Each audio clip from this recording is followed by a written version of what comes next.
Okay, so here's a super quick one, and this is just our quick foray into image retouching. All right, so how to deal with red eye.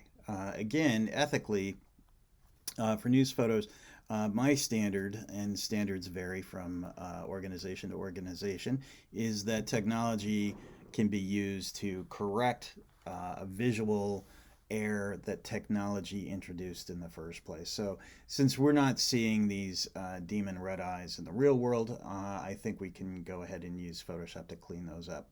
So, the way we're going to do that is with the Redeye tool, and that's going to be down here about 8 or 9 tools under your spot healing brush. So if you click down and hold on that, you can pull down to your Redeye tool, and it's really as simple as that.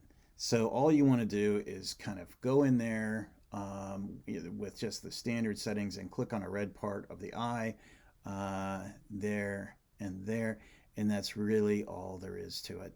So once you've done that, you can just save and upload the image to your test, um, and that should be that. So pretty easy, right? Stay tuned, and we'll get into some more retouching in the next video.